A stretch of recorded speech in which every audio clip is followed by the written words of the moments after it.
नमस्कार साथियों, एक बहुत ही शानदार सूचना जो विद्यार्थी बेल्ट सर्विस में जाना चाहते हैं उनके लिए बहुत ही गजब की सूचना आरपीएससी ने आपको दे दी है। आरपीएससी ने एक बहुत ही शानदार भर्ती आपको दी है उप कारापाल के नाम से। देखो, ये भर्ती डेप्यूटी जेलर के नाम से आपको दी है, उप कारापाल के नाम से आपको दी है, उप कारापाल। ठीक है ना। और इस भर्ती में देखो, एक विशेष बात मैं आपको बता देता हूं, लिपिक वर्गीय और चतुर्थ श्रेणी, लिपिक वर्गीय और चतुर्थ श्रेणी भर्ती है। और इस भर्ती में आपके लिए दिया क्या है? सबसे पहली बात देखो, राजस्थान लोक सेवा आयोग, राजस्थान लोक सेवा आयोग ने क्या कहा है? एक विज्ञापन संख्या है 04 exam deputy jailer RPSC EP first 2024-25। आयोग द्वारा कारागार विभाग में, जेल विभाग में है, जेलर के अंडर में करके काम करना पड़ेगा डिप्यूटी जेलर के रूप में। के लिए देखो, कारागार विभाग के लिए गैर अनुसूचित क्षेत्र हेतु राजस्थान कारागार अधीनस्थ सेवा अधिनियम 1998 के अंतर्गत ये भर्ती आई है क्या?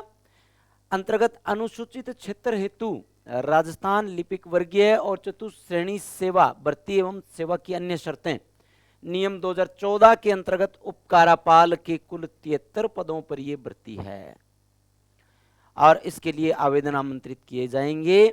पद स्थायी है तथा विभाग से प्राप्त कुल रिक्त पदों की संख्या में कमी या वृद्धि की जा सकती है।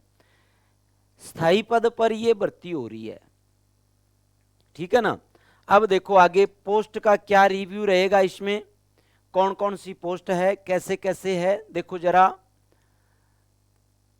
एक सबसे पहले हम देखें, नॉन शेड्यूल्ड एरिया के लिए 70 पोस्ट है, जनरल के लिए 18 है, जनरल की पोस्ट 18 रहेगी, और एससी की पोस्ट इसमें 8 है, एसटी की पोस्ट, ये लड़कों की पोस्ट मूलतः बता रहा हूं मैं, 2 है, ओबीसी की पोस्ट 10 है, एमबीसी 3 है, और ईडब्ल्यूएस के लिए 5 पोस्ट आपको दी गई है। बहुत ही शानदार भर्ती है। अब सेकंड पोस्ट जो है उसमें क्या है? जनरल की, इसमें जनरल बॉयज की पोस्ट नहीं है, लेकिन महिलाओं की एक सीट अवश्य है इसमें। एससी में कोई भी क्राइटेरिया में इसमें पोस्ट नहीं है, एसटी में है इसमें जनरल, ये एसटी में लड़कों की सीट है, और बाकी ओबीसी, एमबीसी और ईडब्ल्यूएस में इसमें कोई भी पोस्ट नहीं है। अब देखना एक विशेष बात यहां पर देखेंगे हम, देखो यहां पे इन्होंने लिखा हुआ है कि अनुसूचित क्षेत्र में अनुसूचित जनजाति के कुल 2 पदों में से, ये जो 2 पद थे ना, 2 पदों में से एक पद 2013-14 की भर्ती के बैकलॉग के हैं, जिन्हें सामान्य प्रक्रिया से नहीं भरा जाएगा। ठीक है ना, ये बात थी विशेष रूप से। अब इसमें देखो क्या और विशेष बातें दी गई है। प्रमुख विशेष बात जो होती है आपकी, देखो कौन कौन फॉर्म को भर सकते हैं। अभ्यर्थी को वांछित शैक्षणिक अर्हता, शैक्षणिक योग्यता, अनुभव, आयु इत्यादि होने पर ही ऑनलाइन आवेदन करना चाहिए। तथापि आयोग द्वारा अभ्यर्थी को ऑनलाइन आवेदन पत्र की अनुमति संशोधन तिथि तक ऑनलाइन आवेदन पत्र को प्रत्यारित करने का विकल्प उपलब्ध रहेगा। अब इसमें करना क्या क्या है, विशेष तौर पे एजुकेशन क्या क्या होनी चाहिए।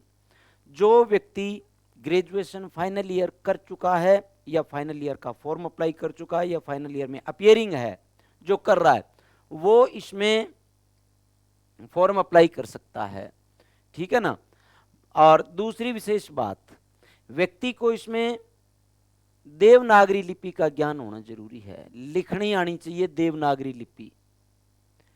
अब इसके बाद में देखो, शैक्षणिक अर्हता में लिखा हुआ है आपके, उक्त पदों में अपेक्षित शैक्षणिक अर्हता के अंतिम वर्ष की परीक्षा में सम्मिलित हो चुका हो या सम्मिलित हो रहा हो। ठीक है ना, सम्मिलित हो रहा हो व्यक्ति आवेदन कर सकता है। ठीक है ना। साक्षात्कार भी होगा, लिखा हुआ है साक्षात्कार से पूर्व अभिव्यक्ति का आज से साक्षात्कार की प्रक्रिया प्रारंभ होने तक दिनांक साक्षात्कार का पहला दिन है।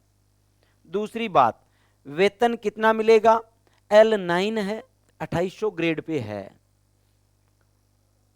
आयु सीमा 2025 जनवरी 2025 को 18 वर्ष का हो जाना चाहिए, यानी आगे जो जनवरी आने वाली है उस जनवरी को 1 जनवरी को 18 साल का होना चाहिए, और अधिकतम 26 वर्ष। ये जनरल वालों के लिए है। अधिकतम में अन्य कैटेगरी वाइज इनको छूट भी दी गई है। कितनी छूट दी गई है देख लो जरा। देखो इसमें लिखा हुआ है SC ST OBC अति पिछड़ा वर्ग और EWS से कमजोर वर्ग। देखो EWS वर्ग की महिला, सॉरी इससे पहले पुरुषों का दिया हुआ है।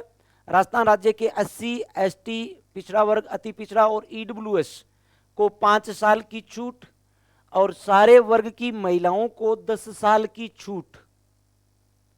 10 साल की छूट, यानी महिलाएं जो है वो 36 वर्ष तक फॉर्म भर सकती है, पुरुष 31 वर्ष तक फॉर्म भर सकते हैं।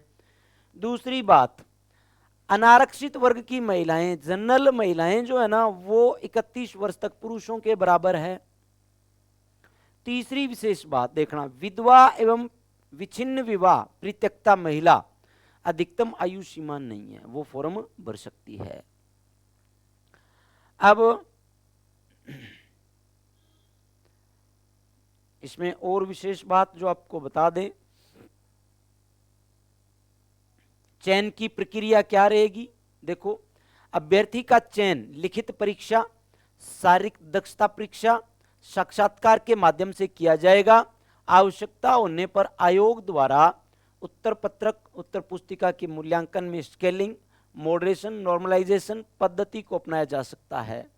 सेवा नियम के एवं साक्षात्कार नियम के 30 के अनुसार आयोग द्वारा उपयुक्त पाए गए अभ्यर्थियों के नाम राज्य सरकार नियुक्ति प्राधिकारी को अनुशंसित किए जाएंगे, जो लिखित परीक्षा एवं साक्षात्कार में प्राप्त कुल अंकों के योग के आधार पर फाइनल मेरिट निकालेंगे, और उस मेरिट में जो नंबर होंगे उसके आधार पर फाइनल रिजल्ट रहेगा आपका।